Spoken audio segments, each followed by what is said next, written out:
اور اگر رمضان کا مہینہ تو پورا معافی کا مہینہ ہے کہ دوزخ کے دروازے بند ہو جاتے ہیں، جنت کے دروازے کھول دیے جاتے ہیں، شیطان قید. آپ دیکھتے نہیں نمازی کیوں بڑھ جاتے ہیں رمضان شریف میں؟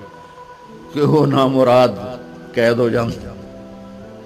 تو کسی کو زنجیروں میں باندھا ہو وہ چل تو نہیں سکتا، چھوڑ دو زنجیریں تو چل پڑے گا.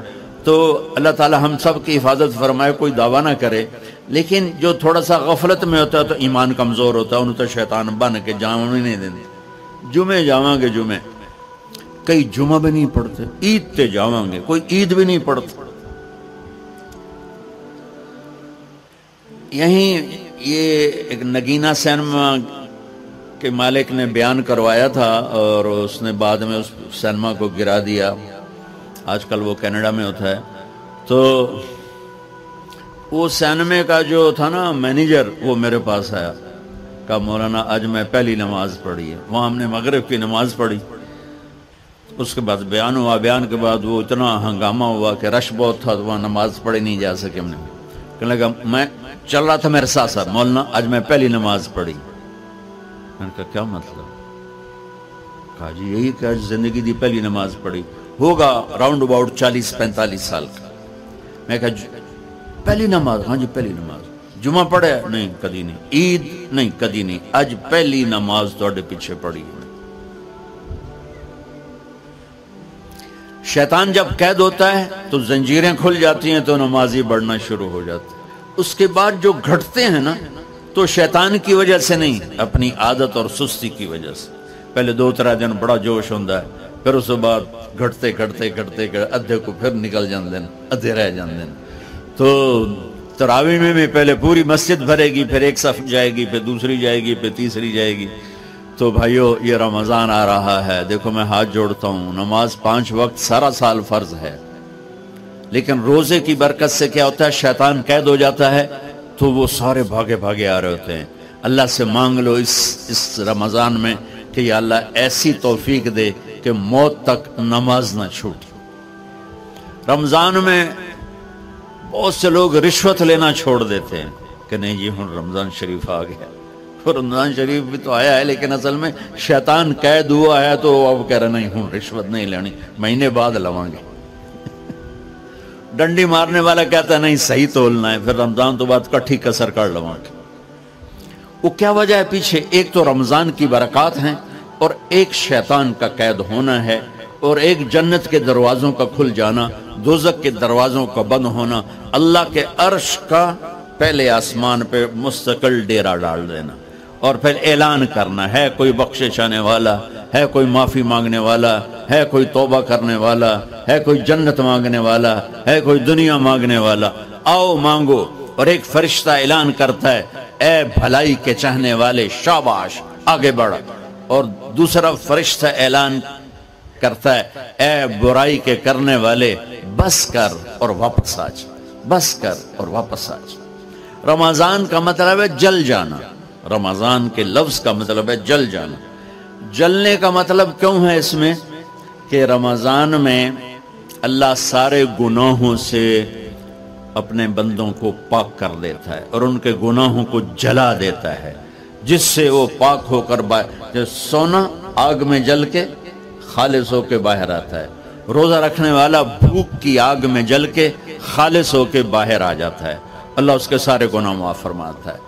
دھیان نال سنیں جی. سب سے اعلیٰ درجے کا مسلمان، میرے نبی کا جواب،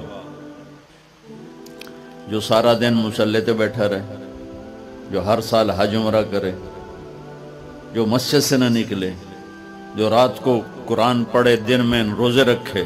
نہیں، سنو غور سے سنو. من سلم المسلمون لسانہ ویدہ،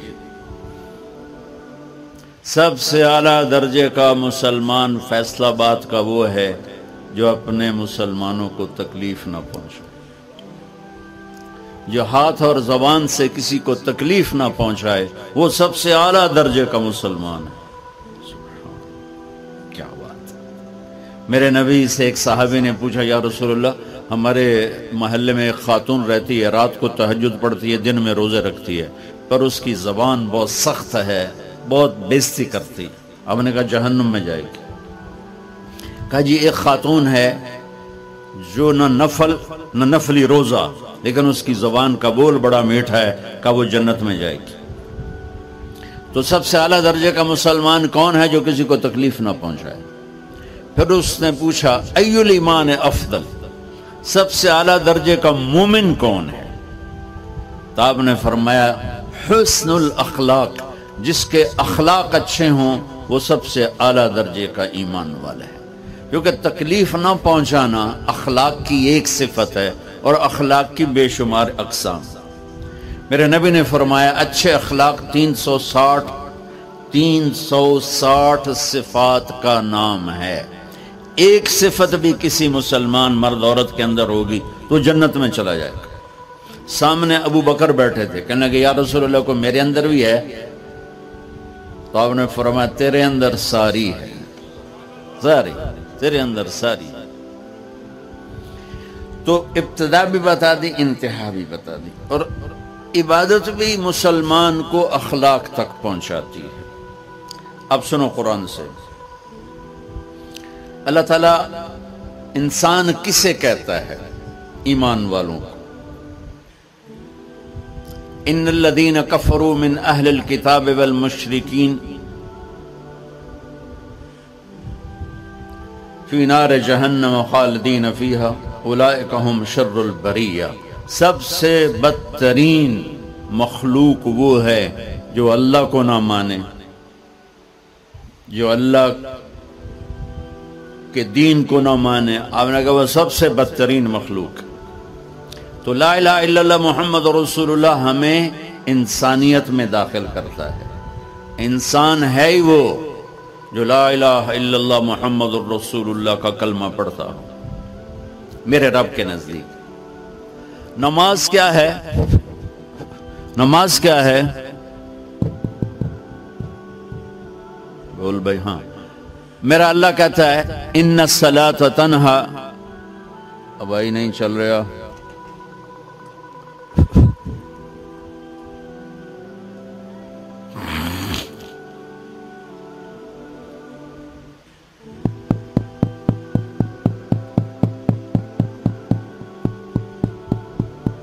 تھوڑی آواز ہے۔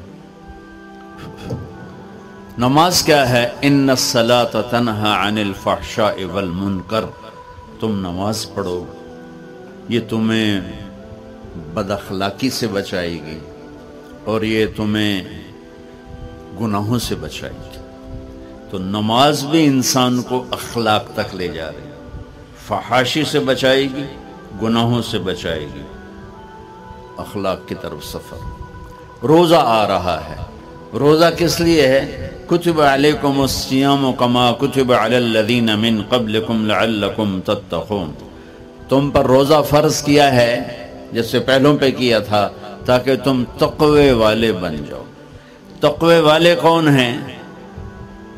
وسارعوا الی مغفرۃ من ربکم وجنۃ عرضها السماوات والارض اعدت للمتقین، کہ میرے بندو دوڑو جنت کی طرف جو تقوی والوں کے لیے۔ متقی کون ان دن تقوی والے یا اللہ کا؟ الذین ينفقون فی السراء والضراء، کا جو میرے نام پہ سخاوت کرتے ہیں، چاہے تنگ دست ہوں چاہے پیسے والے ہوں، چاہے تھوڑا مال ہوئے چاہے زیادہ مال ہوئے، وہ میرے نام پہ خرچ کر دیں۔ الکاظمین الغیظ، جو غصے کو پی جاتے ہیں، والعافین عن الناس، اور جو لوگوں کو معاف کر دیتے ہیں۔ اللہ تعالیٰ کہہ رہا ہے یہ تقوی والے ہیں۔ تو روزہ بھی اخلاق پہ لے جا رہا ہے۔ فمن فرض فیہن الحج فلا رفث ولا فسوق ولا جدال، میرے رب نے کہا حج کا ارادہ کر لیا ہے تو زبان کی گندی، زبان کا گندا لہجہ اور زبان کے گندے بول سے بچو، لڑائی سے بچو، گناہوں سے بچو۔ تو حج بھی میٹھے بول پہ لا رہا ہے، لڑائی سے بچنے پہ لا رہا ہے، نافرمانی سے بچنے پہ لا رہا ہے۔ خذ من اموالہم صدقۃ تطہرہم وتزکیہم بہا وصلی علیہم، میرا رب فرما رہا ہے میرے محبوب ان سے زکوٰۃ لیں اور ان کو پاک کریں اور ان کا تزکیہ کریں، ان کو ایک اچھا انسان بنائیں۔ زکوٰۃ ہو اخلاق بنتے ہیں، روزہ ہو اخلاق بنتے ہیں، حج ہو اخلاق بنتے ہیں، نماز ہو اخلاق بنتے ہیں، کلمہ ہو انسان بنتا ہے۔ یہ اتنا زور کیوں دیا ہے اخلاق پر کہ میرے بھائیو، اچھا معاشرہ جو وجود میں آتا ہے وہ ایک دوسرے کو معاف کرنے سے وجود میں آتا ہے۔ مسجد نماز کے لیے ہے، اور نماز ایک انفرادی عمل ہے جو کر کے میں گھر چلا جاتا ہوں، دفتر چلا جاتا ہوں، پڑھوں نہ پڑھوں، نہ پڑھنے کا گناہ مجھ پر، پڑھنے کی نیکی مجھ پر۔ لیکن اگر میرے اخلاق برے ہیں، روزہ میری چیز ہے، رکھوں اجر، نہیں رکھوں پکڑ، زکوٰۃ دے دوں اجر نہ دوں پکڑ، حج کر لوں اجر نہ کروں پکڑ، صرف میری ذات سے کے گرد ہے نماز بھی، روزہ بھی، حج بھی، زکوٰۃ بھی۔ لیکن برے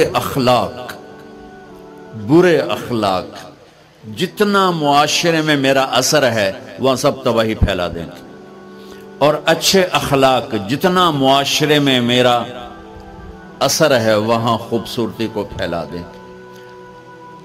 عبادت چھپ جاتی ہے، میں نے فجر پڑھی ہے کہ نہیں پڑھی آپ کو پتہ ہے؟